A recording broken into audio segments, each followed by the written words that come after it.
I'm Julie. Welcome to one of our DDUDE talks, Druids Down Under Discuss Everything. It's the 21st of January 2020 and today, it's been a nice day. It's nearly the end of the summer holidays, so haven't been in our normal routine for a long time. Life's been a little bit topsy-turvy with looking after my son and I guess what I'm going to talk about today is the way the fires have kind of affected our lives in the last few weeks. And if you've, we had a break for a while there, and if you've been going through all of that as well, if the fires have been near you, and certainly all of us have been feeling the effects of it, even if you're still going through that trouble, my heart goes out to you because it's full on. So I hope wherever you were, you managed to have some kind of a break, whether it was actually in the holidays or maybe afterwards. I know some towns had it so rough right there in the middle of the fires that they decided to do New Year's later. So I want to say thanks as well to Sandra for having a chat with us about the book project, the history project. What's it called? A History of Australian Druidry, I think is the title, yes. And that sounds really exciting that you and Elke are putting that together, and that's going to share so many of our stories. It'll be really fascinating. Thanks so much for telling us about that. That was really cool. And thanks to Mandy, who told us a bit about Serpent Star and how you can get involved. And I believe there's still a bit of time to get an article in if you're interested in being a contributor to the Lunasa edition, if you're an OBOD member. If you do write other things though, you're welcome to share blog posts and things like that on our page if you'd like to be involved with sharing something in the community and you're not an OBOD member. That's totally fine to do something like that on the Druids Down Under group page, so that would be really cool. There's also the Southern Echoes project that Cherry and Wyvern are working on putting together. And I can put a couple of links to these things in the comments of this post when it goes up after it's live, so you can find any information for that. And I think you can get something in there. I think you've got another week or so to get something in if you'd like to do something for that. Southern Echoes was this collaboration of different poetry pieces that was put together around the same time the Druids Down Under started, or just before, because I came across that. It was one of the first Australian Druidry things that I came across. And there's some lovely pieces in that first one, so it's going to be really nice to see how the second one comes together and what differences there'll be.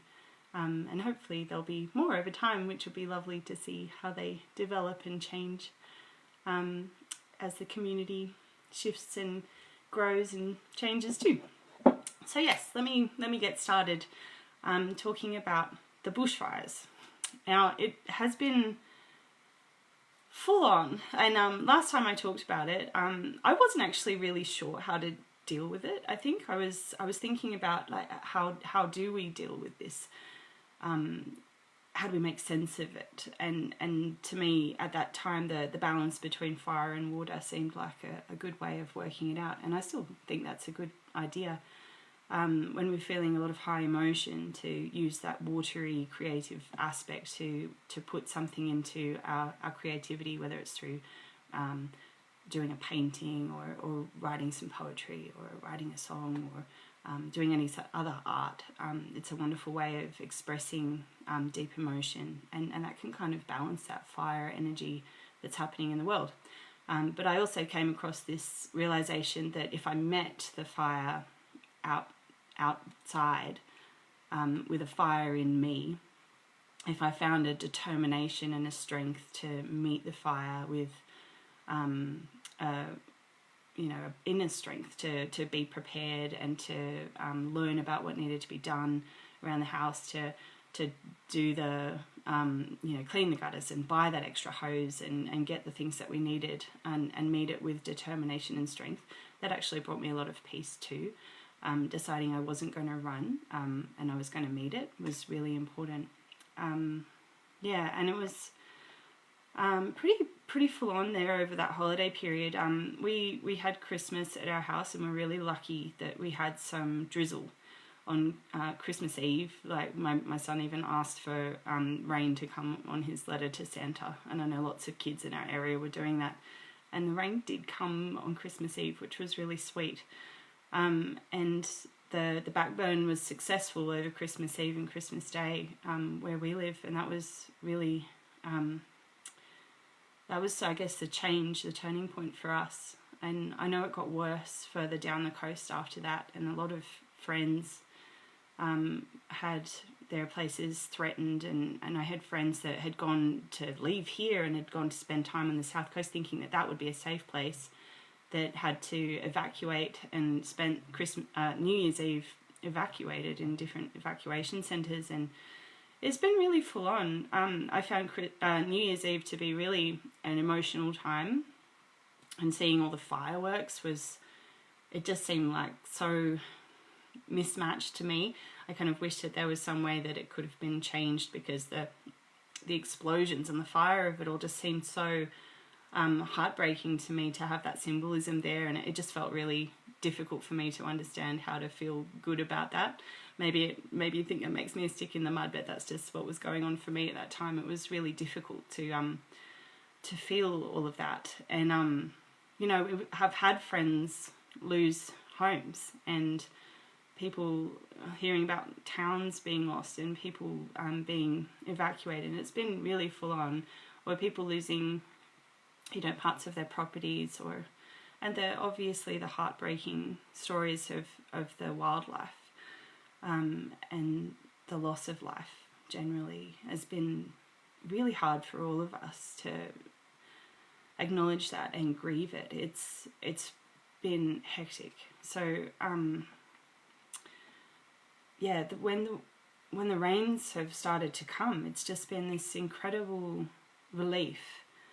Having that need to go and look at the bushfire reports all the time, and we couldn't leave the house quite a lot because it was smoky a lot of the time, and having sore eyes and having a sore chest even from breathing it in, it was it creates a blanket of stress over everybody. I mean, even people living in the city will have understood what that was like, and people in all parts of the country where there's been smoke. It's been really, I keep saying it, really full on. But yeah, I saw around New Year's that there was the Indian Ocean dipole. It was shifting, which is a current of cold and warm water, like the El Nino and La Nina effect that happens on the Indian Ocean, and that apparently was bringing the beginning of the monsoon, the wet season in the northern tropical parts of the country. And I thought this is a good time to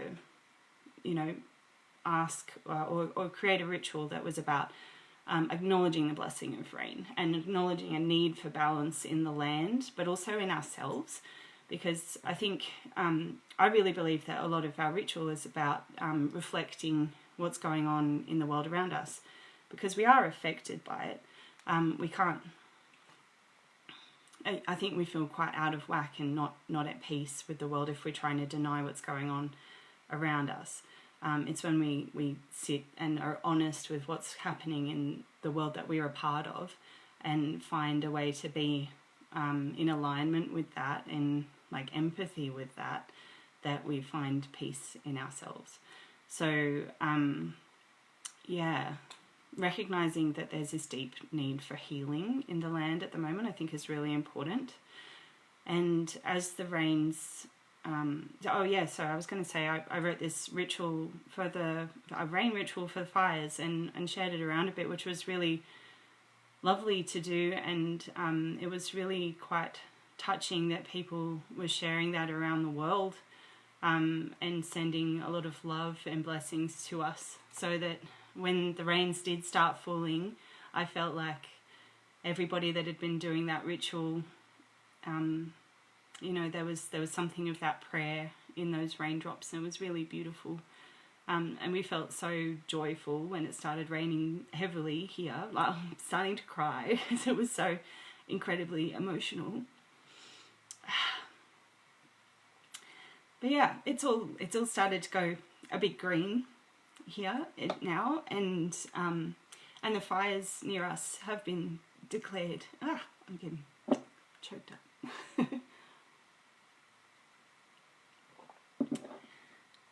Yes, the fires near us have been declared contained, which is amazing. And the air has cleared, and the rain has just been coming and coming and coming, and it's so nice. And we've the national parks were shut for a long time, and we weren't able to go in there. And but we did manage to go in after it had been declared safe, and there were some areas that we could go to that had been backburned that were safe a little earlier than that. And now it is open to the public again. And there is this opportunity to go in there and be with the burnt forest and see it. And because it's been quite rainy, there's a lot of new growth and optimism and positivity in there. And I wanted to take you on a bit of a meditation into that tonight, to visit that forest. You might not have been able to visit it yourself yet, or you might not have been able to take time to visit it if you've been busy looking after animals or helping your community rebuild. There's so many people in our community that are doing that kind of work. So yes, if I can calm my own emotions, I'll gladly guide you on this meditation that I've written for you. So I am going to take you into a forest that's been burned, and if that is bringing up something for you that you feel like you might not be ready for that at the moment, that it might be too emotional for you or traumatic in any way, maybe don't do it now. Or if you don't have, if now's not a good time, if you're driving or something, or you don't have the right moment to sit with that, that grief, I guess, to acknowledge it and to sit and look at it. Maybe don't do it right now. Wait until it's a good time for you to do that, because this will be available on the Serpent Star YouTube channel later, and it'll be in the video section for the group. Also, I'm going to keep it safe. I'm not going to put anything too confronting in there. It's going to be hopeful and about regeneration, about the next phase. Like, what do we do once we acknowledge that the fire has burned? Okay, so sometimes we just need to sit with what is and process it, and allow that grief to be there, and to find a way to move on. So yes, if you're ready, find a comfortable position and take a few deep breaths.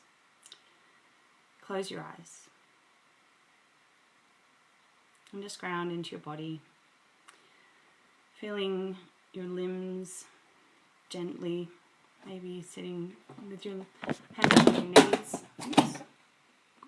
My light just fell down. Sorry. Yeah, sitting with your hands resting gently on your lap, your feet on the floor. Taking a few deep breaths and just feeling any tension you might have in your body right now, just letting it go.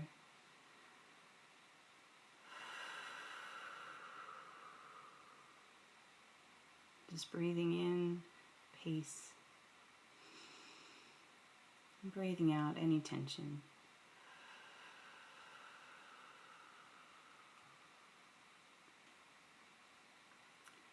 Now I want you to imagine that you're walking down a path in the bush.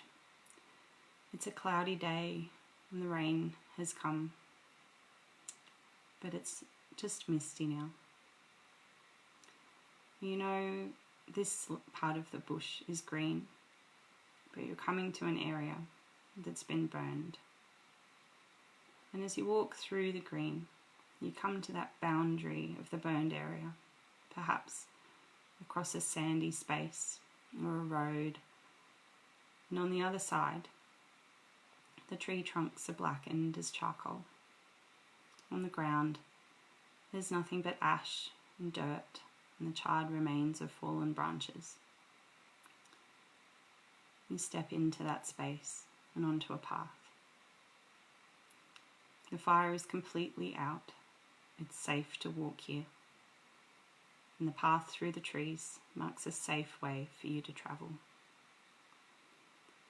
As you walk, you see that the bark on the tree trunks is cracking and falling in many places, leaving orange and cream coloured trunks and the scribbles of the scribbly gum moth and bare patches underneath.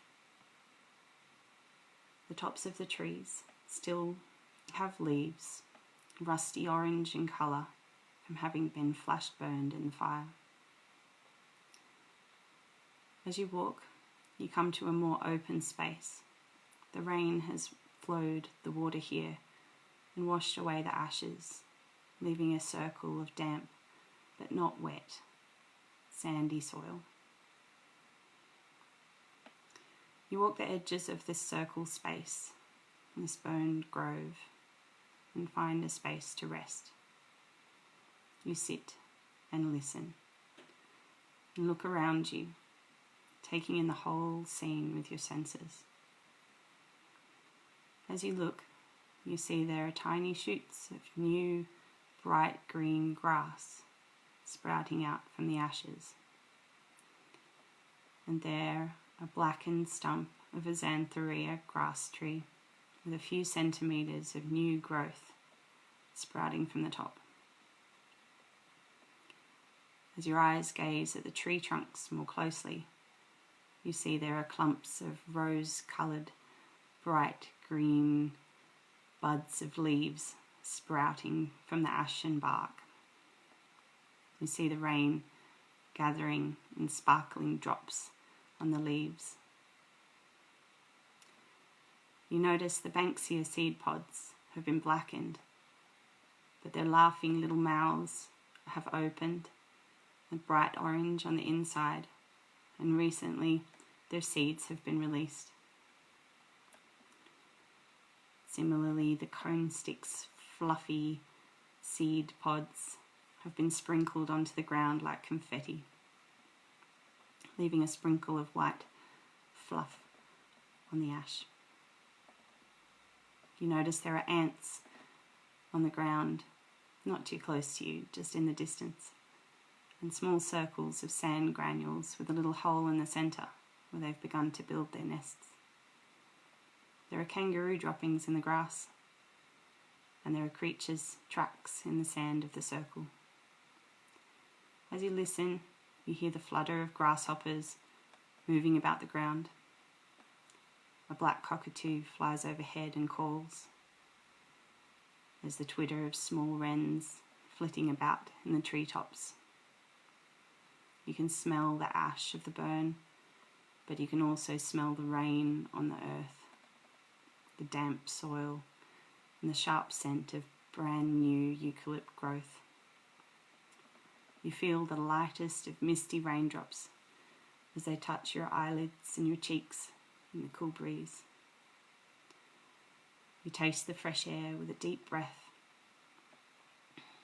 taking 3 breaths together, once with the earth beneath us,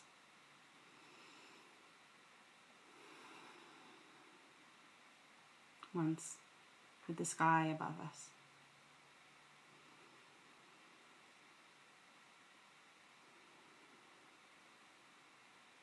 and once with the waters that surround us.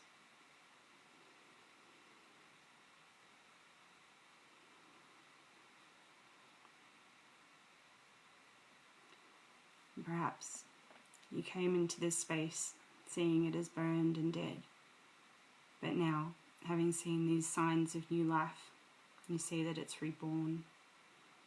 It's changed in your eyes.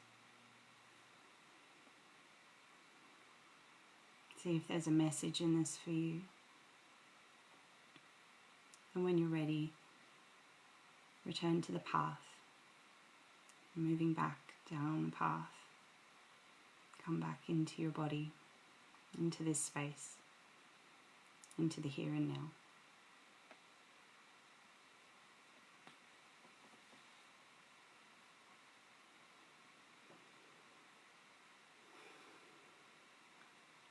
So I hope that was okay for you. Yeah, the land may have burned, but there's still hope for regeneration. These are all things that I've seen in the bush in the last couple of weeks. Within days of the forest being safe enough to go back into, only a week or two after the burn went through. So yeah, there is hope. I know there's a lot of uncertainty and a lot of upheaval, and certainly a lot of damage has been done. There's a huge need for healing in the land at the moment, but the earth is very strong and resilient, and she's already begun the process of regeneration, and we need to as well, considering where our healing is and what challenges for regeneration are within us. Perhaps this is a wake-up call for us to make some big changes, to see where opportunities are to make a difference, and see where we can put our attention to create restoration in the world ourselves and reflect what's happening in the world around us. We've moved out of that death and rebirth time, and we're into the time of youth and innocence and rebuilding and regeneration and growth. Excuse me. So yeah, I hope that helps sort of sit with some of that, and yeah, I'll see you next time. I'll also, of course, if you are interested in getting into the activism side of making a difference, that's something that we are all passionate about too, and we have the Druids for Peace and Justice group that you can join as well, where you can find out about petitions and marches and environmental issues and things like that that are going on that you might be able to help contribute to as well.